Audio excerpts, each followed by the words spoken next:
Jumpa lagi di Sudut Pandang. Pilpres 2024 hanya 2 paslon. Sejauh ini ada 3 kandidat bakal capres yang telah diusung sejumlah parpol atau koalisi. Mereka yakni Anies Baswedan, Ganjar Pranowo, dan Prabowo Subianto. Meski demikian, politikus PDIP Arya Bima berharap para ketua umum partai politik di Indonesia duduk bersama dan saling bermusyawarah untuk membahas Pilpres 2024. Ia pun menilai apabila terjadi mufakat maka bisa saja Pilpres 2024 hanya diikuti 2 pasangan calon saja. Harapan itu bisa diwujudkan guna memperpendek waktu dan efektivitas. Adu gagasan, BEM UI sudah kirim undangan ke-3 baca pres. Terkait agenda dialog gagasan bakal calon Presiden RI 2024 di kampus UI Depok pada Kamis 14 September mendatang, Aliansi BEM UI sudah mengirimkan undangan kepada Anies Baswedan, Ganjar Pranowo, dan Prabowo Subianto. Melki mengatakan Aliansi BEM se-UI akan mengadakan konferensi pers sehari sebelum acara yakni Rabu 13 September untuk menyampaikan sejumlah hal terkait kesediaan dari masing-masing baca pres untuk hadir dalam kegiatan tersebut. Dalam acara ini, mereka menantang para baca pres datang ke UI agar dikuliti isi pikiran dan diuji gagasan-gagasannya untuk bangsa. Ketum Parpol pengusung Ganjar bertemu. Para ketua umum partai politik pendukung baca pres Ganjar Pranowo di Pilpres 2024 kembali bertemu. Kali ini mereka berkumpul di kantor Tim Pemenangan Nasional Gedung High-End. Juru bicara DPP P3 Usman M. Tokan mengatakan bahwa ada sejumlah agenda yang dibahas oleh para ketum parpol tersebut. Tak hanya situasi politik terkini, dia menyebut bahwa pertemuan ini juga tak terlepas membahas perihal TPN Ganjar Pranowo yang telah dibentuk beberapa waktu lalu. Puan AHY akan kembali bertemu. Ketua DPP PDIP Said Abdullah mengatakan Puan Maharani direncanakan akan kembali bertemu dengan Ketum Partai Demokrat Agus Harimurti Yudhoyono. Namun ia belum bisa membeberkan ihwal waktu pasti kapan pertemuan tersebut akan digelar. Said menyebut pertemuan keduanya itu sebagai penjajakan agar PDIP dan Demokrat berkoalisi dalam menyongsong gelaran Pilpres 2024. Dalam hal ini Said memastikan PDIP sangat terbuka jika Partai Demokrat bergabung untuk melakukan kerjasama politik mendukung Ganjar Pranowo pada Pilpres 2024. Lebih lanjut, pihaknya tak masalah bila Partai Demokrat menawarkan AHY menjadi bakal cawapres alias pendamping Ganjar Pranowo. Namun hal itu harus dibicarakan lagi dengan seluruh partai politik pendukung Ganjar. Kode Sekjen PDIP ke Mahfud MD. Dalam acara forum diskusi pemilu yang digelar di Bandung, Jawa Barat pada Rabu 13 September, Sekjen PDIP Hasto Kristianto memberikan sebaik pantun kepada Menko Bidang Politik Hukum dan Keamanan Mahfud MD. Mendengar pantun Hasto soal cawapres menjelang Pilpres 2024 itu, Mahfud yang mengenakan setelan jas berwarna abu-abu itu tersenyum lebar sembari bertepuk tangan. Adapun selain Mahfud dan Hasto, hadir pula undangan politisi lain. Siapa yang tidak tahu Profesor Mahfud MD, salah satu bacawa pres yang lurus tegak dan suka wedang ronde. Pemikirannya luas hingga beberapa dekade, di tangannya rakyat semakin pede, kata Hasto.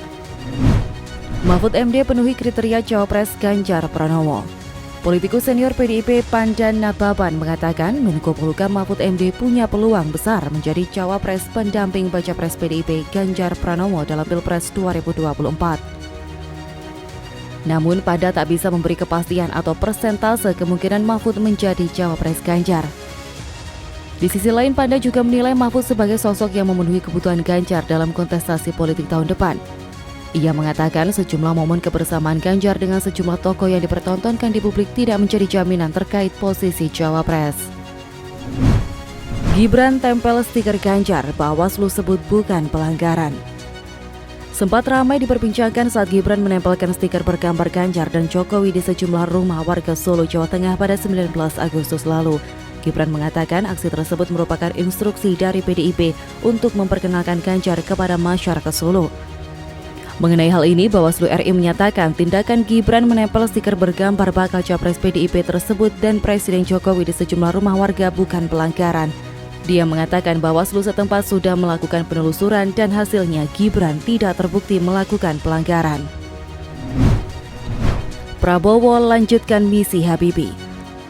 Saat menghadiri HUT ke-45 Forum Komunikasi Putra-Putri Purnawirawan dan Putra-Putri TNI Polri di Lagun Hotel Sultan Jakarta pada Selasa 12 September, Menteri Pertahanan Prabowo Subianto mengaku tengah melanjutkan misi Presiden ketiga RI B.J. Habibie yang mengembangkan pesawat produksi dalam negeri bersama PT Dirgantara Indonesia.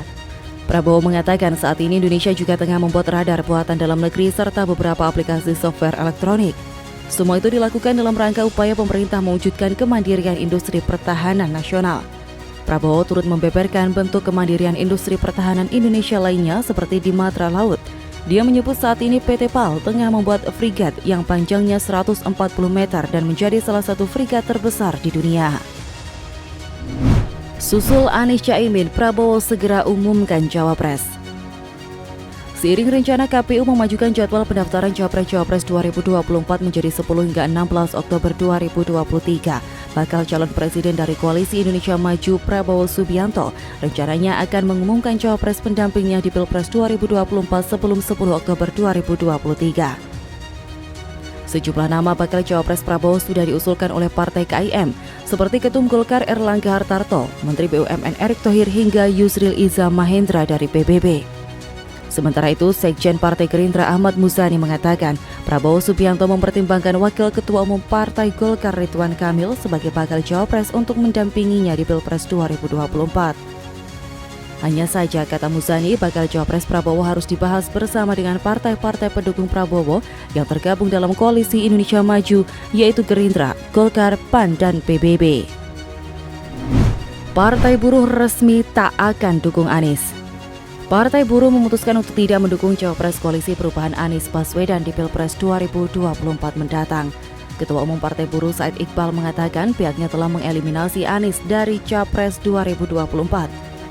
Yang mana keputusan ini berdasarkan rapat yang telah digelar oleh pihaknya pada 11 September 2023. Alasan yang pertama yaitu karena juru bicara Anies yaitu Sudirman Said dianggap mengobok-obok Serikat Buruh KSPI dan SPM. Menurutnya, keputusan tersebut hanya diputuskan oleh para elit. Dia menganggap sikap Sudirman Said tersebut memberi pengaruh negatif kepada Serikat Buruh. Alasan kedua, Said Iqbal mengatakan Anies tidak amanah. Dia menganggap Anies menusuk kawannya dari belakang bahkan sebelum menjadi presiden. Sementara nama capres yang akan didukung akan diumumkan pada tanggal 9 Oktober nanti. Buntut Ganjar muncul di Azan TV, Bawaslu surati parpol. Menanggapi keberadaan bakal capres dari PDIP Ganjar Pranowo dalam tayangan azan di stasiun televisi swasta yang menggunakan frekuensi publik, Ketua Bawaslu RI Rahmat Bagja akan mengirim surat himbauan kepada partai politik. Lebih lanjut, Bagja mengaku Bawaslu tengah menunggu hasil kajian yang dilakukan Komisi Penyiaran Indonesia terkait tayangan azan yang menampilkan Ganjar tersebut. Sebab Bawaslu juga tengah melakukan kajian terkait hal serupa. Menurut Bagja, hasil kajian Bawaslu bakal selesai pada beberapa hari ke depan.